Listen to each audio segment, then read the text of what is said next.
विस्फोरण सबु दिगरु तदंत हेब कहचंती गृहमंत्री अमित शाह। सुरक्षा स्थिति नहीं आज गृह मंत्रालयर गुरुत्वपूर्ण बैठक। शाह दिल्ली विस्फोरण घटना रे गभीर शोक प्रकाश करछन्ते। शाह कहचंती आज संध्या प्राय 7टा समय रे दिल्ली लालकिला निकटस्थ सुभाष मार्ग ट्रैफिक सिग्नल निकट रे एक हुंडाई i20 कार रे विस्फोरण होइछे। विस्फोरण रे अनेक लोक मृताहत होइछन्ती, गाड़ी मोटर जଳି जाइछे। घटना घटिबार 10 मिनिट मध्यरे दिल्ली क्राइम ब्रांच एवं स्वतंत्र शाखार एक टीम घटनास्थल रे पहुंचीथिले।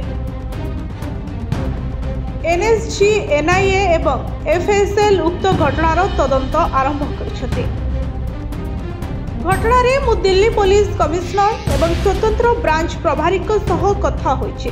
विस्फोरण घटनार समस्त दिगरु तदंत कराजिबो बोली शाह कहछन्ते।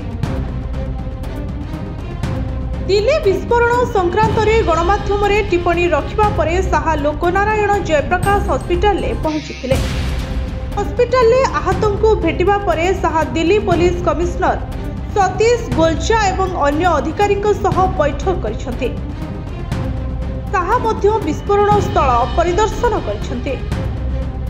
ब्यूरो रिपोर्ट, जनता टीवी।